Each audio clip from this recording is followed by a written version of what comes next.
চারটি মাস আল্লাহ তাআলার কাছে বড় প্রিয়, বড় দামি। তার থেকে সেই চারটি মাসের ভিতরে এই জিলহজ মাস আল্লাহ তাআলার কাছে আরো অধিক প্রিয়। আবার এই জিলহজ মাসের বলেন তো আল্লাহ তাআলার কাছে কয়টি মাস বেশি প্রিয়? সবাই বলেন চারটি। আলোচনা খেয়াল করবেন ইনশাআল্লাহ, অমনোযোগী হবেন না। যতটুকু বলা হয় শোনা হয় উভয়কেই এর উপরে আমল করা আমাদের তৌফিক দান করুন। সকল বলে আমিন। সবাই আবার একটু বলেন তো আল্লাহ তাআলার কাছে কয়টি মাস প্রিয়? কয়টি? চারটি। এই চারটির ভিতরে জিলহজ মাস এই একটি মাস, এই 4 মাসের ভিতরে অধিক প্রিয়। সুবহানাল্লাহ।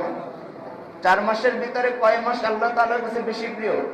1 মাস। আর সেই মাসটির নাম হলো জিলহজ মাস। কোন মাস?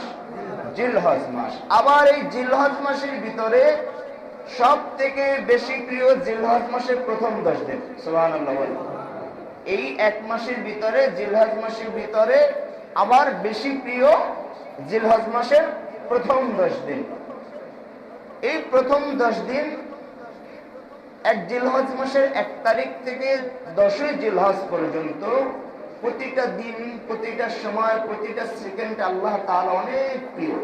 কারণ 1 থেকে 9 জিলহজ পর্যন্ত এই 9টা রোজা যারা রাখবে, প্রতিদিনের রোজা 1 বছরের রোজার সওয়াব।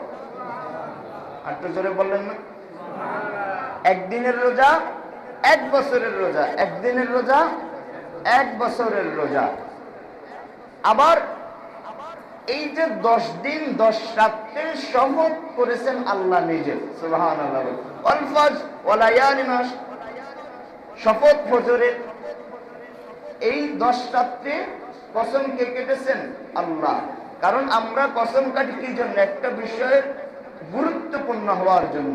আমি এক জায়গায় কথা বললাম, সেই কথাটা কেউ বিশ্বাস করে না, বিশ্বাস করানোর জন্য আমি বললাম অমুকের কসম, তমুকের কসম। বলি না কেন? বলি কথাটা গুরুত্ব বাড়ানোর জন্য। এজন্য আল্লাহ নিজেই শপথ করতে, নিজেই কসম করছেন এই 10 রাত্রির কসম। রাসূল বলে আল্লাহ যে 10 রাত্রির কসম করেছেন সেটা হলো জিলহজ মাসের প্রথম 10 রাত্র। কারণ এই যে প্রথম যে 10টা রাত্র আল্লাহ তাআলা কসম কেটেছেন, এই 10টা রাত্রে যারা ইবাদত করবে, আমল করবে, তারা কদরের রাত্রে সওয়াব পাবে।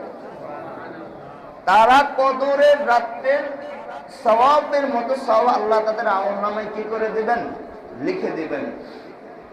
যাই হোক, 10ই জিলহজ, জিলহজ মাসের 10 তারিখ ঈদের দিন রোজা রাখা হারাম। ঈদের দিন কি রোজা রাখা হারাম।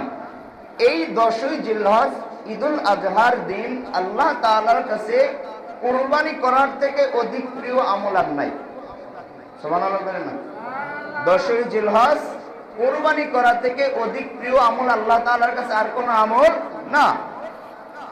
যাই হোক, আমরা যারা কুরবানি করব